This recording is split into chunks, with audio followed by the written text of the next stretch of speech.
So, team, we're just waiting for the social media to kick in. Can I say a question I've always wanted to ask you two? I always get a bit lost in Canada. What a beautiful country! I have been there. Do you both speak French, Kim? Oui, oui, since Jennie? kindergarten. Jennie? Mais bien sûr, je So, vis ma vie en français. I live my life in French. so here's a question. When you're dreaming, what language do you dream in? I Jennie? dream I dream in English. Do you, Kim? Yeah. Same, same, English is always my English. mother tongue. Okay. And when you swear, what language do you do? Kim, what language does Jennie swear in? I would never It does swear. not ever swear. Really? Well, Come this went on. well. Hold on, Jennie. When Kim swears, what language does Yeah. Kim swear in? No, she's clean too. Do you know? I thought you were going to say you swear in the language of love. No, not the language of love. The language of bananas. Right, we're live. Here we Oh, go. love it. Equifruit.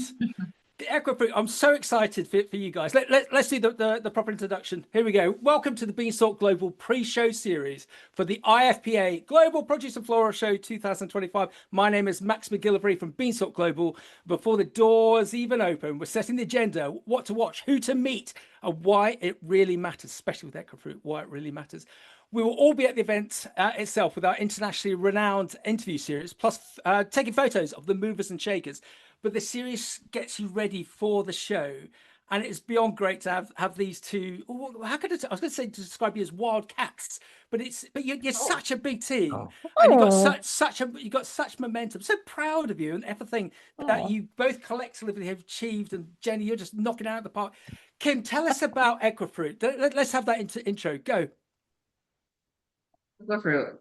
Actually, the cast, it reminds me of last year's booth where we were doing a lot of tiger growling movements. So maybe that would actually ring a bell. Equifruit is not your grandmother's banana brand. We're shaking things up. We're very disruptive, and we're making the story of how bananas shouldn't be so cheap, fun, and exciting, converting people into banana badasses one at a time.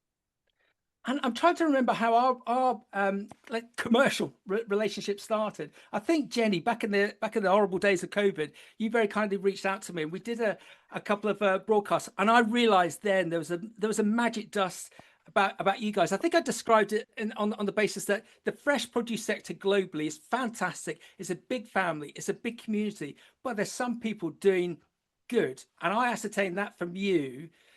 And ever since, all I've just seen is this continuous explosion of good stuff coming out. Jennie, how was Equifruit formed? I love this story. Please tell us all. Equifruit was incorporated in 2006. I'm not the founder of the business. There was a mother-daughter team at play, and they got the business off the ground, which was terrific, but weren't very ambitious for growth.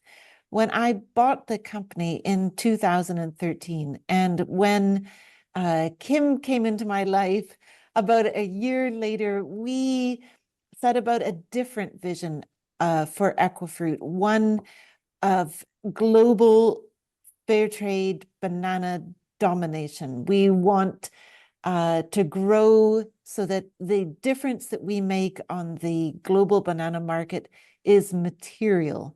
We're having a lot of fun, but we're working behind the scenes on very serious issues. Yeah. And yeah, we want to dominate.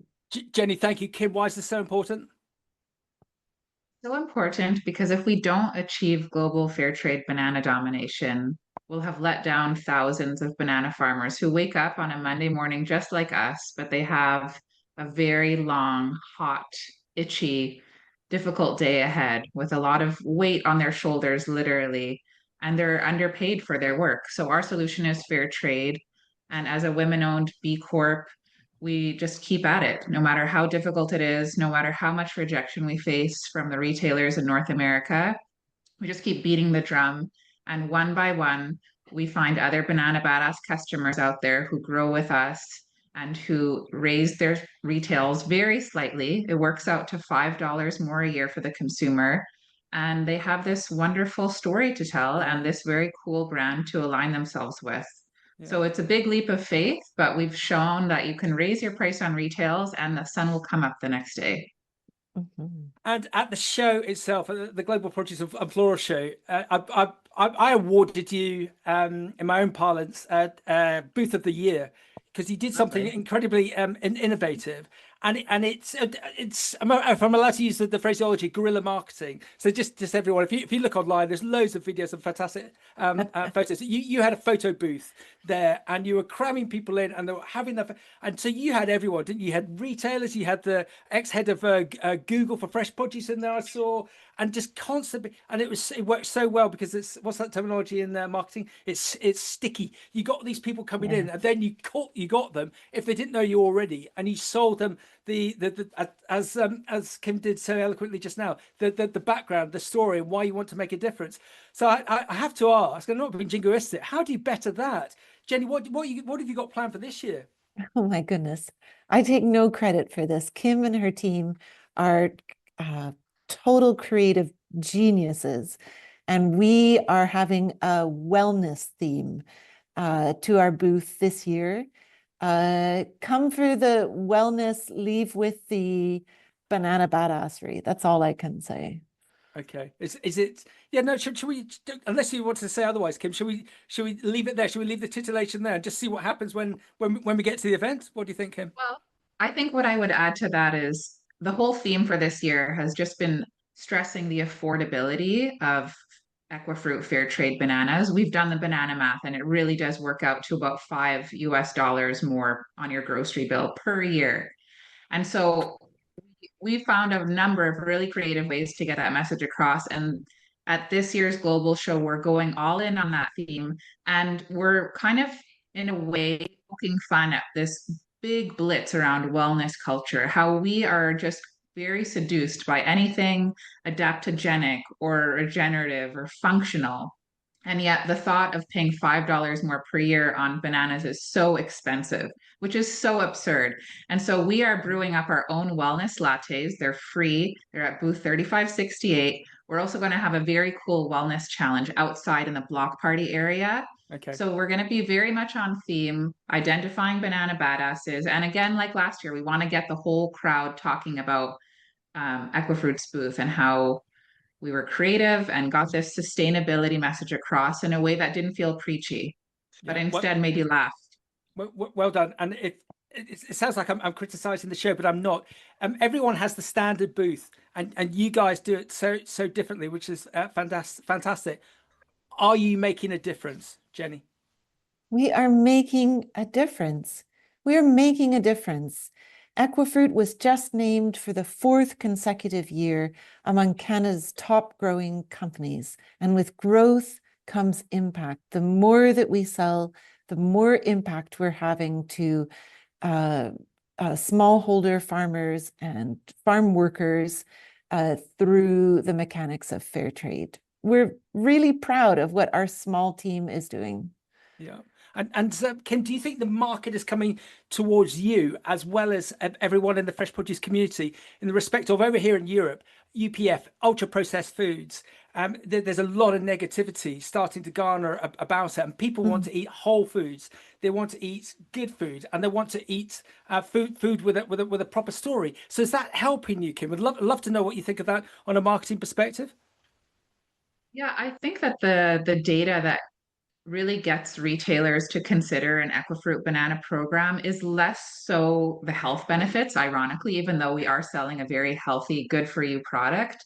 And it's more the data that's going to convince them that there is an appetite for doing good and that consumers are not just saying they're willing to pay a little bit more, but they actually are. And thankfully, the most recent data through IFPA, through Circana as well, indicate that the younger generations, the millennials and Gen Z especially, are looking for brands that are doing good, that are solving the world's problems, and they're willing to pay more for it. And they're willing to praise you online and be those brand advocates for you that are going out there and preaching at brunch that this is the way that you have to purchase bananas. Fantastic. What do you want from us? What do you want from the global show? What collaborations do you want? What partnerships do you want? How can we all collectively help you in your mission, in this genuine mission to do good? How can we help you, Jenny? We need people with the courage to reevaluate their banana category, to think about something that hasn't been done for the last 100 years, but will bring us into a new way of doing business, a supply chain that talks about shared responsibility for sustainable production. And as we say, the framework we use for that shared responsibility is Fairtrade.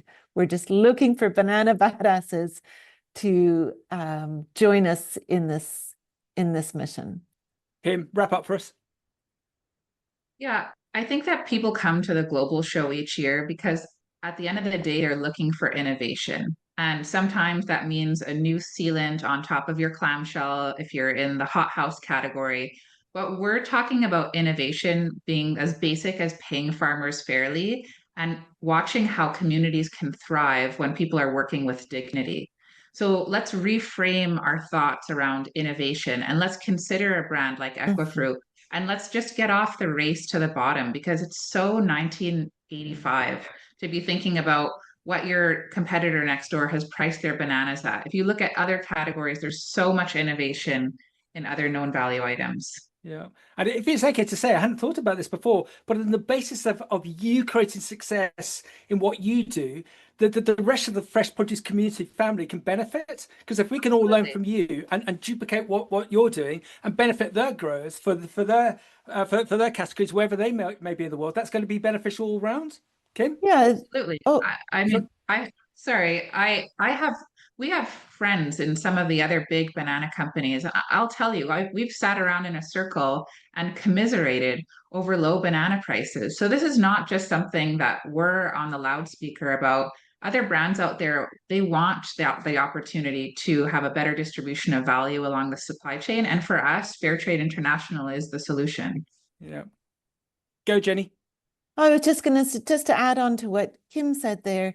Other people may commiserate, but we have the loudest megaphone. We are the brand. Equifruit is the brand that is telling the story of fair trade, that is telling the story about a need for change in the banana industry.